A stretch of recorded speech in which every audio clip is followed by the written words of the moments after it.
All right, slope fields. This is a very not creative name. It's literally a field of slopes. So what's the purpose of slope fields? Well, sometimes you can't solve a differential equation, but even if you can't solve it, you can create a picture of what the equation looks like. So just to recap, our goal, given a differential equation, like for this one, dy dx equals x squared, our goal is to figure out, well, what does y actually equal, right? And of course you can look at this and say, well, okay, well that's easy. If the derivative is x squared, then I could just take the integral of both sides. That means my function is going to be x cubed over 3 plus some constant, and you're absolutely right. But we need to talk about slope fields for a second. So how do you compute a slope field? It's a very tedious process. Literally what you do is you hit every single coordinate. So we're going to start off with 0, 0, 0, 1, 0, 2, 0, negative 1, 0, negative 2. And let's see, so 0, 0, 0, 1, 0, 2, 0, negative 1. And what we're going to do is plug this value in for x and this value in for y. And when you look at a differential equation, remember this is slope. So my slope is the x value squared. Well, the x value squared here is 0, and the x value squared here is still 0, the x value here is 0, the x value here is still 0. And what I just found out is that when my x value is 0, my slope is 0. And what do? You need to draw a line that has a slope of 0. So here's a slope of 0, here's a slope of 0, here's a slope of 0, here's a slope of 0, here's a slope of 0. All right? Next, well, what about here? Like, what about this coordinate? So that's the coordinate 1, 0. Then this coordinate is 1, 1. Then this coordinate is 1, 2. Well, now I want to know what's my slope when x is, this, if my x is 1 and my y is 0, but it says take my x value and square it, so that's going to give me 1. Take my x value and square it, that's going to give me 1. Take the x value and square it, that's also going to give me 1. In a similar manner, let's talk about these. So if my x value is negative 1, 0, negative 1, 1, negative 1, negative 1. If I square the x value, I'm still going to get 1, still going to get 1, still going to get 1. Oh, I guess I should have actually drawn the slopes here. When you're drawing slopes, you don't have to be super accurate. The ones that they care about are slopes of 0, slopes of 1, and slopes of negative 1. And then if it's like a slope of 2, you just have to make sure that it's steeper than the slope of 1. So as far as drawing here, I need to draw a slope of 1. Well, a slope of 1, that's a little 45-degree angle. So there's a 45-degree angle, there's a 45-degree angle. Turns out all these are going to be 1. And it turns out all these are going to be 1. And if I go through, and let's see what's happened here. So at 2, 0, well, now it says take my x value and square it. That's going to give me a slope of 4. And if you think about kind of a slope of 4, this is a slope of 1, right? Up 1 over 1. Slope of 2, 3. Slope of 4 is going to be kind of steep, so I'm going to do the best I can, but it's probably not going to be that great. I just know it's steeper, and it turns out since all of these x values are 2, I'm going to get all those are going to be slopes of 4, and the same thing here. And we now have our first slope field, right? So what does that do? Well, what that does is it makes it where we can draw a picture of what our answer is supposed to be. Here's what I mean by that. Typically when you have a slope field, they give you an initial condition. So let's say I give you an initial condition, and so I give you a dot. And I'm going to give you the dot 0, 1/2. And what does that mean? Well, I'm going to plot the point 0, 1/2, and there's my dot. And I want you to think of these little slopes as I want you to think of them as wind. Like these all have little arrows on them. And I want you to think of how the wind is going to blow that dot. And if you think about it, so over here, the wind's going to blow the dot a little bit to this way, and then the wind's going to take over and blow the dot up. And so if I think of the wind blowing that dot or a ping pong ball, it's going to blow it's going to do something like this and then blow up and go something like that. And kind of going backwards, like where did the dot come from? It probably did something that looks like this. And so we end up, what I've able to do is draw a picture of what y looks like. Even though I may not have been able to compute an equation for it, I can at least see a picture.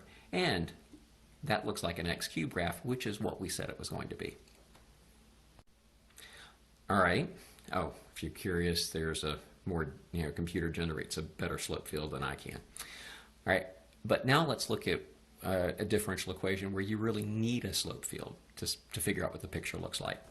If I look at this, I have a differential equation. Right? You can see y prime, or you could think of that as dy dx equals x plus y. And in this course, you're not going to be able to solve this. Now, in this course called in differential equations in college, you get to learn how to do all sorts of this stuff. We don't do that in this course. But our goal is to create a picture of what y looks like. And how we do that, and it's going to get super tedious, is we're going to go through and every one of these coordinates, we're going to find out what the slope looks like. Now, I cheat a little bit. I care about when my slope is 0. And since I care about when my slope is 0, I know my slope is going to be 0 when x and y are at different signs. Like, I'm at the coordinate negative. First of all, I know that I'm going to have a slope of 0 at 0, 0. Okay, so I know I'm going to have a slope of 0 here. But I also know I'm going to get a slope of 0 at 1, negative 1, and at negative 1, 1. So I get a slope of 0 here, a slope of 0 here, and a slope of 0 here. And then you can kind of figure out the pattern from there. And then I start looking for patterns, like I pick a row and go with it. So in this case, if I know my y's are always 0, and then if my x is 1, I get a slope of 1, then I get a slope of 2, and I get a slope of 3. If this is negative 1, I get my slope of negative 1 here, then negative 2, then negative 3. Notice I'm probably pretty bad as far as drawing these slopes. All I'm trying to do is show that this slope is steeper than this slope.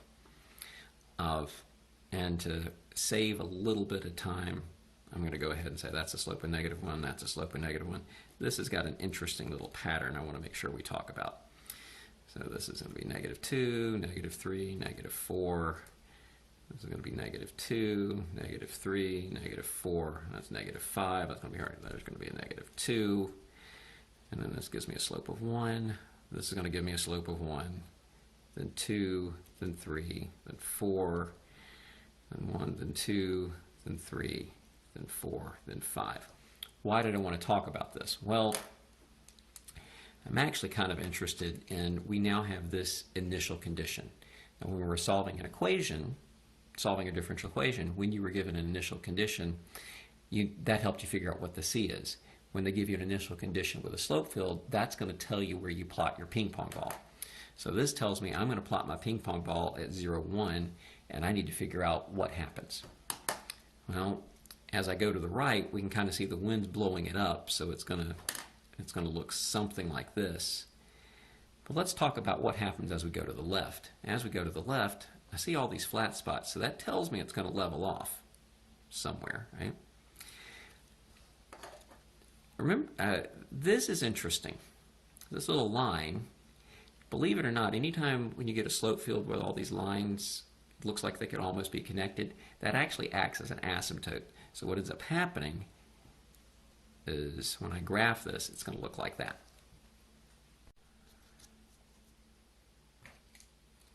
All right. Another little warning. First, this particular one, it says, okay, sketch the slope field. So they say, hey, here's your slope. So you plug in, at this case, we only have to plug in 9. So that makes life a lot easier.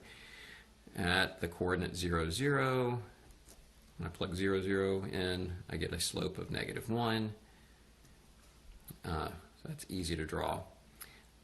When I get a slope of 1, 0, let's see, so 1, 0, so x is 1, y 0, I'm going to get a slope of 0. I think I get a slope of 0 here, I get a slope of 0 here, and I get a slope of 0 here. If I plug this in, I'm going to get a slope of 1. If I plug this in, I get a slope of 1, I get a slope of 1, I get a slope of 1. I've got an issue and I don't really see what's going on. And that's where computers come in. Here's sort of a computer-generated slope field. And notice there's a whole lot of stuff going on here. And this is kind of a complicated function. So if it says, if they're giving you a solution point, say the point 0, -2, so if we're at the point 0, -2, here's your dot. Where does the wind blow? Well, you can kind of see this little dot's blowing it here, then it goes this way, and it kind of curves up, then it hits here and it kind of goes up, and then it goes down. This is our solution. This is what y would equal to that ugly differential equation if this was my initial condition. And over here, here's some examples where, so here's that example that I tried to draw. Here's an example where I go through the point 0, -1. Here's an example if I go through the origin. Here's a point 0, 1, and then this little one that you can barely see is 0, 2. And so it really depends on what your initial condition is as to what your picture looks like. Now, things you need to be able to do. I don't think you can see everything on here. Yeah, that's close enough. Things that you need to be able to do are, and they have these multiple choice questions on the AP exam all the time. They give you a slope field and they say match the differential equation. And so how do you do that? Well, what I do is I look for where my slope is 0. So if I look at A, if I'm looking for where my slope is 0, you can see I have all these little dashes, and so it looks like I have a slope of 0 when y equals 2. So what I want to do is I want to look which one of these is going to give me a slope of 0 when y equals 2. Well, it doesn't have y in it, that doesn't have a y in it. Right now, the only one that has when y is going to give me a slope of 0 when y equals 2 is this one. Okay. Right. Now let's look at B. Where is my slope 0? If you notice, my slope is 0 whenever x is 0. So which one of these is going to give me a slope of 0 when x is 0? Now, technically there's two. There's this one and this one. But that one looks really complicated, and this picture isn't so complicated. In fact, you could actually solve this differential equation. Like if you took the integral of both sides, we know that y is going to equal x squared over 2. So we're looking for something that would generate a parabola. And if you look, that generates a parabola. So that's B. Okay. Now, let's look at C. And I've got to explain a little bit what's going on, because sometimes computers, they don't get to draw things exactly the way the easiest way. One, it's sort of randomly generating these dashes, and what's really going on is you get flat spots along the y-axis, and you also get vertical lines on the x-axis. And so whenever you see you get horizontal lines on the, like if I ever get horizontal lines here, this means my slope is 0. Anytime you see vertical slopes, that means your slope's undefined. And so in looking at this picture, I need my slopes to be 0 when x is equal to 0, and I need my slopes to be undefined or vertical when y equals 0. And what is the only one that does that? This one. All right. Now D, we're going to cheat a little bit. If I look at this, it kind of looks like a trig function. In fact, it kind of looks like a cosine function. So if I'm trying to figure out, which one of these is going to generate a trig function, that's going to give me D. And now let's look at E. We're going to do that little trick again. Notice I have flat spots. I have flat spots at 1, 1. I have flat spots at 2, 2. Which differential equation is going to give me a 0 at 1, 1, 2, 2, 3, 3, negative 3, 3, whenever x and y are the same, and that's this problem. Of course, at this point, it's pretty easy to figure out what this is, but I still want to talk about it. what we've already kind of figured out is we know the derivative of e to the x is e to the x, and the integral of e to the x is e to the x. And if you can think about, if you can remember what the graph of e to the x looks like, doesn't that kind of look like the slope field for it?